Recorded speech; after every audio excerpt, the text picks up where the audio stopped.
Breaking news, ada pengumuman baru nih dari BP3.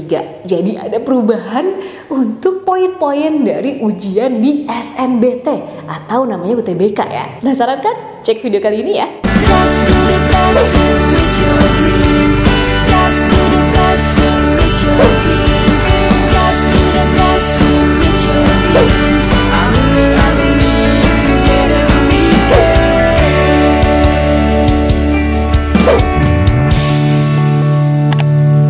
Mau belajar TPS UTBK 2023 versi kurikulum Merdeka? Ikut kelas online di GP Media aja. Kamu bisa belajar 4 subtes TPS dalam 20 kali pertemuan dengan benefit ebook, 12 kali tryout, dan masih banyak benefit lainnya. Harganya 350.000 aja loh.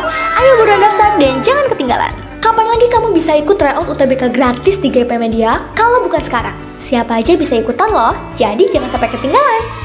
Bagi kalian yang lagi cari tryout UTBK dan ujian mandiri untuk masuk PTN, gak usah bingung karena GP Media menyediakan tryout UTBK dan ujian mandiri untuk beberapa PTN ternama di Indonesia. Mulai dari harga 25.000, kalian sudah dapat ribuan soal prediksi, video pembahasan, dan ada kelas online juga loh. Tunggu apa lagi? Yuk daftar sekarang.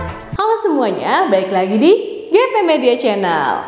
Baru banget nih ya, ada pengumuman dari BP3 mengenai SNBT, Seleksi Nasional Berdasarkan Tes, yang dulunya namanya adalah UTBK atau SBMPTN gitu ya. Ini bener-bener ngagetin banget. Kalau dari sebelumnya dari Pak Menteri kan dia cuma ngasih poinnya yang sederhana.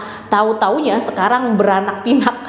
Banyak banget nih poin-poin yang harus kamu tahu untuk ujian SNBT yang terbaru ini di 2023. Poin yang pertama yaitu tes potensi skolastik. Untuk tes potensi skolastik ini terdiri dari 4 komponen utama juga. Makin banyak. Yang paling pertama adalah penalaran umum. Nah, tes potensi skolastik ini memang ditujukan buat kalian untuk bisa memahami dan mampu untuk menalar. Penalaran umum ini terdiri dari 3 komponen lagi, yaitu pertama adalah penalaran induktif. Penalaran induktif ini kamu dikasih waktu 10 menit untuk mengerjakan 10 soal.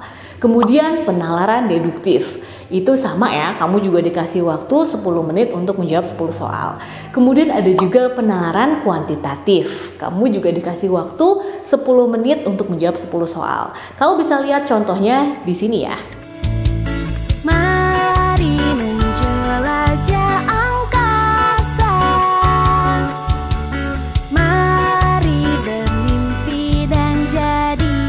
Kemudian komponen yang kedua dari tes potensi skolastik ini adalah pengetahuan dan pemahaman umum. Di subtes yang ini kamu harus bisa memahami dan bisa mengkomunikasikan pengetahuan kamu dalam lingkungan budaya Indonesia yang ada. Terutama nih dalam bentuk keterampilan dalam bahasa, terus penggunaan kata serta informasi, serta keluasan dan kedalaman pengetahuan umum berdasarkan konsep verbal dan bahasa yang tepat. Dan kamu di subtes ini cuma dikasih waktu 15 menit untuk mengerjakan 20 soal. Manajemen waktu dalam mengerjakan soal harus dipergunakan dengan baik ya. Untuk contoh soal pengetahuan pemahaman umum bisa lihat di sini ya.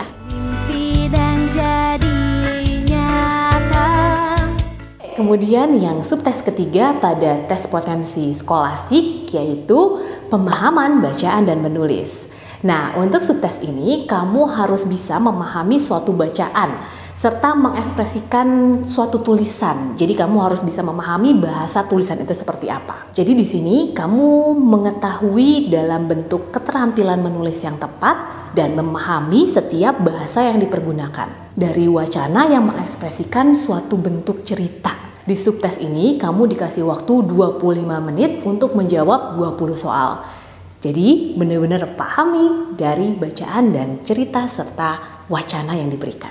Contoh soalnya bisa kamu lihat di sini. Kan semangat belajar kita. Untuk subtes yang keempat yaitu pengetahuan kuantitatif. Pada subtes pengetahuan kuantitatif ini, kamu harus bisa memahami segala informasi yang berhubungan dengan simbol-simbol maupun angka. yang itu termasuk dalam pemecahan masalah matematika, ukuran perhitungan matematika, serta pengetahuan umum matematika. Untuk subtes ini, kamu dikasih waktu 20 menit dalam menjawab 20 soal. Untuk subtes pengetahuan kuantitatif ini, kamu bisa lihat contoh soalnya di sini ya. Menuju bintang yang kau yakini. Pada tes potensi skolastik ini ada 4 komponen tadi. Jadi kamu benar-benar harus pelajari dengan baik 4 subtes tadi ya. Kemudian yang kedua adalah tes literasi. Nah, ini berkaitan dengan kemampuan dalam menulis dan memahami suatu literasi, yang itu berhubungan dengan aktivitas tertentu dalam mengolah suatu informasi dan pengetahuan yang membantu kamu membentuk kecakapan diri. Untuk tes literasi itu yang pertama adalah literasi bahasa Indonesia. Untuk literasi bahasa Indonesia terdiri dari 30 soal dengan waktu 45 menit. Ini contohnya ya.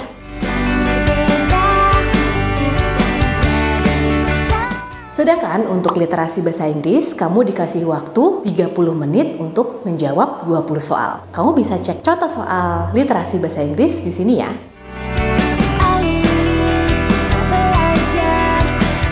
Untuk literasi bahasa Indonesia dan bahasa Inggris ini, itu yang dilihat adalah kemampuan kamu dalam mengevaluasi, memahami, dan berinteraksi dari setiap bacaan yang ada.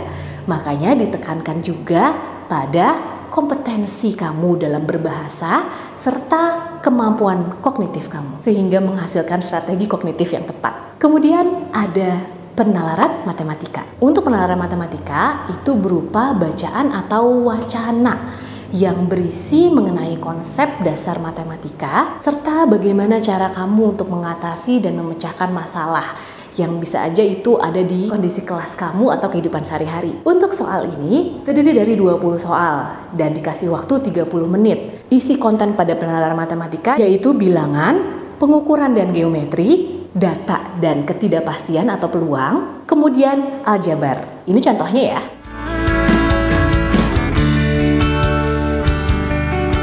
Berarti untuk tes literasi ini ada 3 subtes lagi ya. Ada literasi bahasa Indonesia, literasi bahasa Inggris, dan penalaran matematika. Gimana persiapan kalian nih? Atau masih kaget dengan pengumuman yang ada? Oke, tenang dulu, relax dulu, tapi tetap harus mengatur strategi yang baik dan tepat. Kalau kalian mau masuk ke PTN favorit kalian, lakukan strategi yang tepat, mulai dari strategi manajemen waktu dalam pengerjaan soal, mulai dari pemahaman dan kata kunci dalam mengerjakan soal itu seperti apa, dan tentunya berdoa serta bersungguh-sungguh dalam setiap pengerjaan soal-soal yang ada. Semoga aja informasi ini bermanfaat buat kalian dan semangat buat kalian untuk masuk dan lulus di SNBT 2023. Semangat buat pejuang SNBT 2023, jangan getar dengan adanya perubahan ini, malah jadikan semangat dan cambuk yang kuat untuk kamu bisa maju dan membuktikan diri bahwa kamu dapat skor tinggi nantinya. Sampai sini dulu ya penjelasan dari kakak, dan semoga aja kalian bisa lolos dan mendapatkan nilai tinggi di SNBT 2023 nanti. See you in the next video. Dadah!